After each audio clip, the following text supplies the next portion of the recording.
Baik, ya, kali ini kita akan belajar tentang perawatan sistem respirasi ya. Jadi kalau kita lihat ini sistem pernafasan ya, respirasi ya, dimulai dari ini hidung sampai dengan ini ya ke paru-paru ya, dan diedarkan ke seluruh tubuh terkait mekanisme sistem ini ya pernafasan ya, yang pada video sebelumnya sudah kita bahas terkait anatomi. Sekarang kita bahas terkait tentang apa sih asuhan keperawatan pada sistem respirasi ya.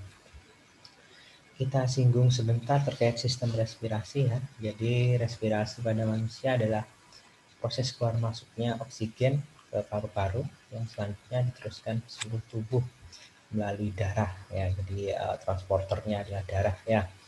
Jadi manusia juga memiliki alat respirasi yang berperan sebagai perantara lingkungan luar ya, di alam bebas dalam arti di udara di luar tubuh, dan di dalam lingkungan dalam ya, yaitu di cairan intraseluler, yang mana nanti prosesnya dibagi menjadi dua, yaitu inspirasi dan ekspirasi. Inspirasi masuk, ekspirasi keluar gitu ya. Ini penjelasannya terkait inspirasi ya. Jadi kalau kita melihat dari gambar ini ya, udara masuk ya, tulang ini rusuknya terangkat karena adanya kontraksi. Nah, jadi itulah kenapa ketika udara masuk biasanya ikut mengembang ya, mengembang terkait proses inhalasi ya, atau inspirasi di sini ya. Ini mekanismenya ya, otot-ototnya ya, karena memang cenderung ke kontraksi ototnya yang berkembang nanti ya. Selanjutnya yaitu ekspirasi, yaitu pengeluaran udara dari dalam paru-paru ya. Jadi kebalikannya dari inspirasi ya, kalau ekspirasi cenderung tulang rusuknya turun ya, atau mengempis, dan udaranya ditekan untuk keluar ya. Di sini diafragmanya merelaksasi atau naik ya. Ini mekanismenya ya. Jadi otot interkostalnya relaksasi, relaksasi otot interkostalnya diikuti dengan relaksasinya juga otot diafragma dan seterusnya di sini ya, terkait proses ekspirasi di sini ya.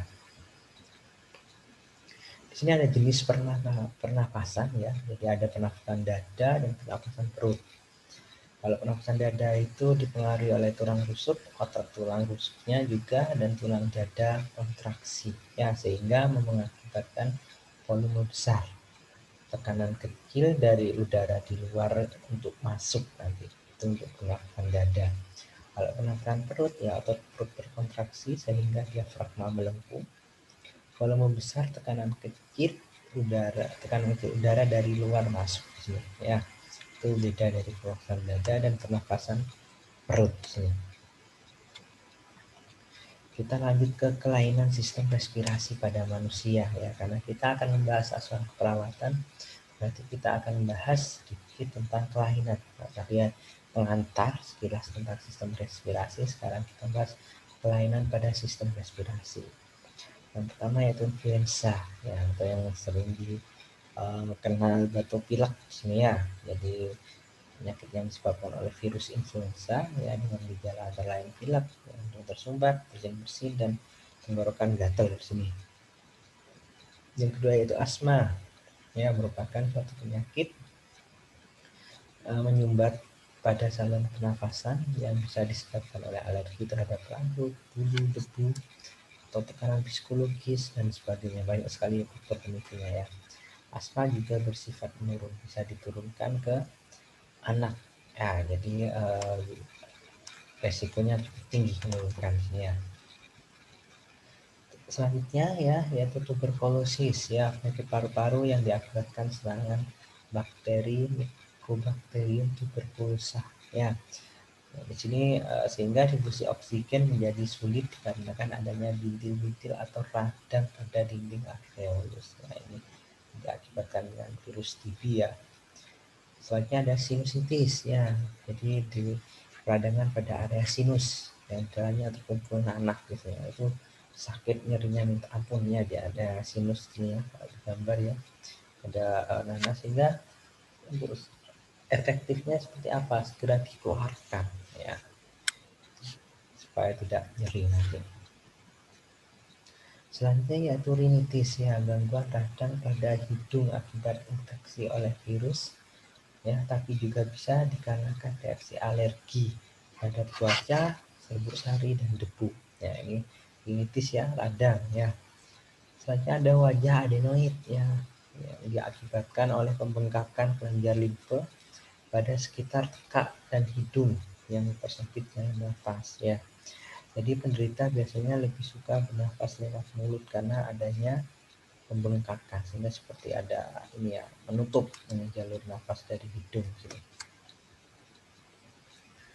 Selanjutnya yaitu pleuritis ya, salah satu kelainan pada sistem respirasi yaitu pleuritis, yaitu radang pada selaput pembungkus paru-paru ya, atau yang disebut dengan pleura di situ ya, pada radang di area pleuranya. Ada juga faringitis ya, radang pada daerah faring ya akibat infeksi bakteri Streptococcus, ini juga bisa ya. Ada juga laringitis ya, radang pada area laring ya, sama ya, infeksi ya, bisa terlalu banyak rokok juga, sering minum alkohol ya, dan terlalu banyak serat juga gitu ya. Terus bronkitis juga radang pada cabang tenggorokan ya, jadi akibat infeksi juga di sini ya, jadi cabang yang akan ke paru-paru ada bronkitis itu ya, radang yang diakibatkan oleh infeksi.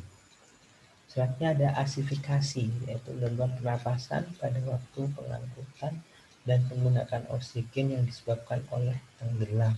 Ya, kita tenggelam di sini ya, jadi alveolusnya terisi air ya, sehingga pneumonia ya, bisa keracunan juga di sini, atau gangguan sistem sitokrom ya, atau dalam enzim pernapasannya di sini ya.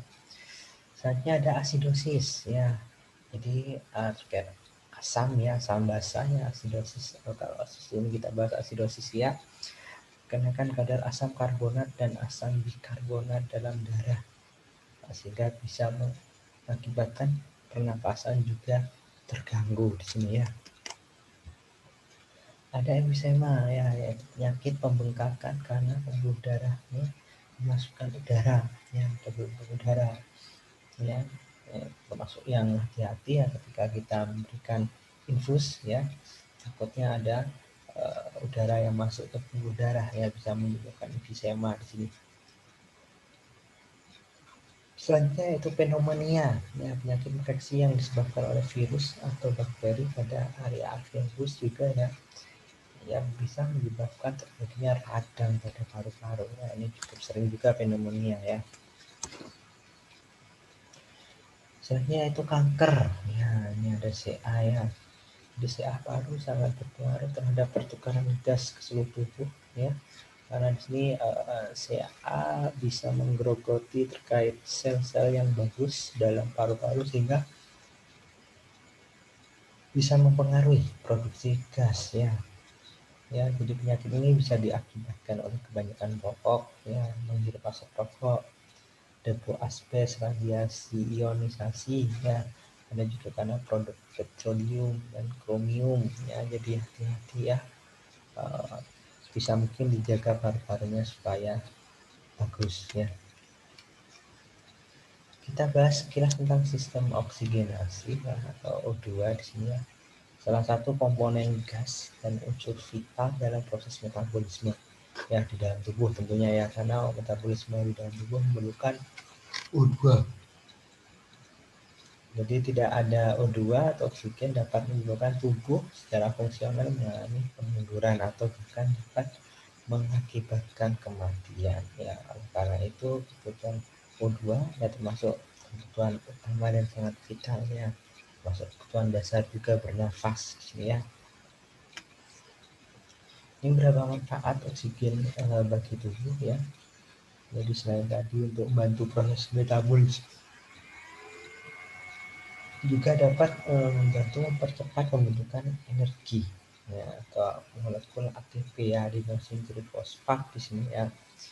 Jadi sehingga bisa membentuk energi yang bisa diperlukan oleh tubuh sel ya, dan dapat mengoptimalkan aktivitas kita sehari-hari di sini ya. Ini kita flashback sebentar terkait fisiologi sistem pernafasan ya, dibagi tiga bagian. Ini ventilasi masuknya udara dari alveolus ke paru-paru, ada difusi pertukaran gas O2 dan CO2 ya di alveolus dan kapiler paru, dan yang poin tiga ada transport, yaitu pengangkutan oksigen melalui darah ke sel-sel jaringan tubuh ya, dan sebaliknya nanti ya CO2 ke tubuh ke kapiler sehingga bisa dikeluarkan sini. Ini contohnya teknik bernafas ya, oksigen masuk ya, paru-paru mengembang, terus ketika ini exhalation atau ekspirasi ya, paru-parunya mengepis ya, doronglah dengan diafragma, CO-nya keluar ya, dan badannya ikut mengepis juga. Kita bahas terkait patologis ya sistem pernafasan ya, salah satunya yaitu hipoksia ya, jadi tidak tercukupnya kebutuhan oksigen dalam tubuh ya, sehingga dapat mempengaruhi pola pernafasan seperti tachypnea ataupun bradypnea ya. Kalau tachypnea itu cepat ya, RR-nya respirasi rate-nya, kalau bradypnea itu lambatnya RR-nya. Ada juga hiperventilasi ya, karena tubuh dalam mengkompensasi peningkatan jumlah oksigen ya. Ada kusmol, itu pola pernafasan cepat dan dangkal yang dapat ditemukan pada orang yang dalam keadaan asidosis metabolik. Selanjutnya ada hipoventilasi yang bukan upaya tubuh untuk mengeluarkan karbon dioksida yang cukup yang dilakukan pada saat ventilasi alveolar ya. Terakhir yaitu dyspnea ya, menyebabkan perasaan sesak dan berat saat ingin melakukan pernafasan. Ada ortopni ya, menyebabkan sulit nafas kecuali pada posisi tertentu ya, misalnya sering polar atau berdiri ya. Ini sering ditemukan pada seorang yang mengalami congestive paru. Selanjutnya yang poin H ada Jenny Stokes ya, kan siklus pernafasan yang amplitudonya mulai naik, turun, berhenti, kemudian mulai lagi dan melakukan siklus-siklus baru sebenarnya. Ini ada pernafasan paradoksial, yaitu pernafasan yang ditandai dengan pergerakan dinding paru yang berlawanan arah dari keadaan normal ya, sering ditemukan pada keadaan atelektasis pada pasiennya. Yang C ada Biot ya, merupakan pernafasan dengan irama yang mirip dengan Stokes, tetapi amplitudenya tidak teratur, jadi tidak teratur ya. Ada juga Stridor ya, merupakan pernafasan bising yang terjadi karena penyempitan pada saluran pernafasan ya, atau ngerok ya, itunya dikatakan stridor di sini ya. Next ada obstruksi jalan nafas, atau ada ini hambatan ya, atau ada obstruksi di sini ya, memiliki tanda-tanda seperti batuk yang tidak efektif ya, tidak mampu mengeluarkan sekret ya. Terus suara nafas menunjukkan adanya sumbatan ya, terus jumlah irama dan kedalaman pernafasan juga tidak normal, termasuk obstruksi jalan nafas tentunya. Mekanisme pertukaran gas ya, di sini ada tanda virusnya dyspnea, ada nafas dan bibir pada fase ekspirasi yang panjang, adanya agitasi, terus adanya lemah, letargia, meningkatnya tahanan vaskuler ke dalam paru, terus menurunnya saturasi oksigen. Yang terakhir cyanosis atau kebiruan, ini tanda-tanda kekurangan oksigen misalnya. Next ke intinya yaitu bagaimana proses keperawatan semisal ada masalah di sistem respirasi. Yang jelas dalam proses keperawatan diawali dengan pengkajian, yaitu paling penting ya. Jadi dikaji ya, bagaimana kondisi pasiennya, keluhannya, riwayatnya, itu dikaji sampai dengan pemeriksaan fisik. Ini contohnya nggak dikaji dari pengajiannya head to toe ya, dari hidung ya, ya dari variannya juga dicek, radialnya dicek ya, toraknya seperti apa dicek juga ya. Ini yang posturnya ya, pola nafasnya. Baru setelah kita selesai menentukan ini ya, dia menentukan hasil pengajiannya, baru kita ambil diagnosisnya ya. Jadi diagnosis keperawatan yang lazim terjadi pada klien atau pasien dengan gangguan pemenuhan kebutuhan oksigenasi ya, antara lain ada bersihan jalan nafas yang tidak efektif ya, itu nanti ada tanda-tandanya. Ada pola nafas yang tidak efektif ya, ada tanda-tandanya juga. Ada gangguan pertukaran gas ya, asam basa darah ya, ada asidosis respiratori, ada alkalosis juga, ada juga penurunan kardiak output. Ini tanda-tandanya juga ada terkait masalah-masalahnya. Setelah diagnosis ditentukan, maka selanjutnya beranjak ke bagaimana memplanningkan, merencanakan intervensi ya. Jadi kalau poin A tadi yang bersihan ya, yang jelas ini ya, mempertahankan terbukanya jalan nafas, memasang jalan nafas buatan, latihan nafas dalam, menentukan posisi yang baik nanti ya.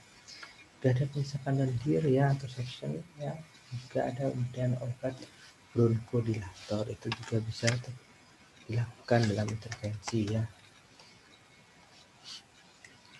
Next, terkait mobilisasi sekresi paru ya, ada hidrasi ya, ada humidifikasi, dan ada postural drainase ya. Kalau hidrasi itu cairan diberikan secara oral dengan cara menunjukkan pasien mengkonsumsi cairan yang banyak, kurang lebih 2,5 liter per hari ya, cukup banyak ya sini ya.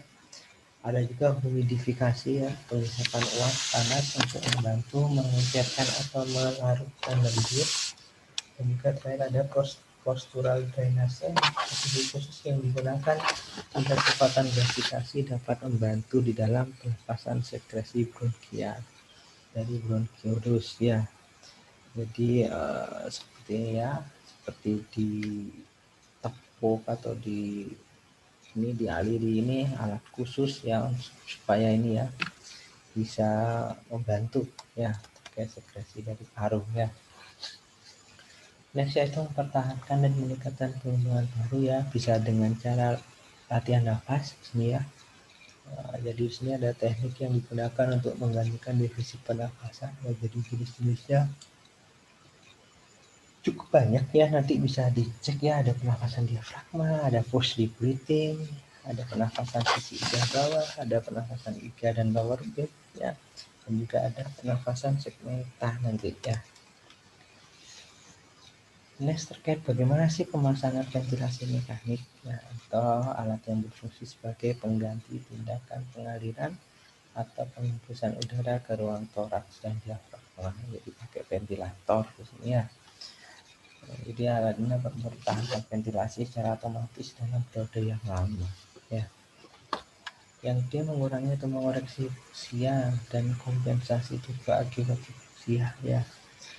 Jadi dengan pemberian O2 dapat dilakukan melalui ada yang nasal kanul, bronchopharyngeal catheter, ada simple mask, aerosol mask, tracheostomy collapse, dan ETT, ada endotracheal tube ya.